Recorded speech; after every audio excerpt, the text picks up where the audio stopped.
আসলে প্রকৃতি যে কতটা উজাড় করে দিতে পারে তা প্রকৃতির কাছাকাছি না আসলে কোনোভাবেই অনুধাবন করা সম্ভব না। আমার হাতে যে পাতাগুলো দেখতে পাচ্ছেন সেটি গ্রাম বাংলায় অযত্নে অবহেলায় বিভিন্ন ঝোপঝাড়ের পাশে অথবা পুকুর পাড়ে বেড়ে ওঠা দাঁত বর্ধন, দাঁত মঞ্জরি অথবা আঞ্চলিক ভাষায় দাঁত গাছ নামে পরিচিত।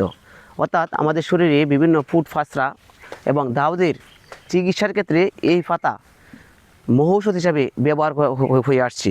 যুগের পর যুগ ধরে গ্রাম বাংলার আবহমান মানুষ এই পাতা ব্যবহারের মাধ্যমে চুলকানি রোগ থেকে অনেকটা সুরক্ষা পেয়ে আসছি।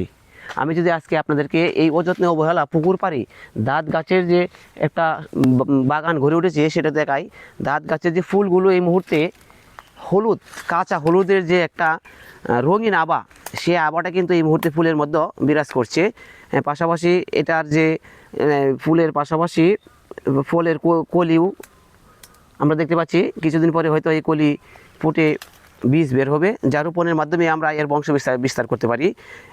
এর ফুলগুলা এতটাই সুদর্শনীয় এবং দেখতে সৌন্দর্যে যে কাউকে এটা বিমোহিত করবে তা বলার অপেক্ষা রাখে না।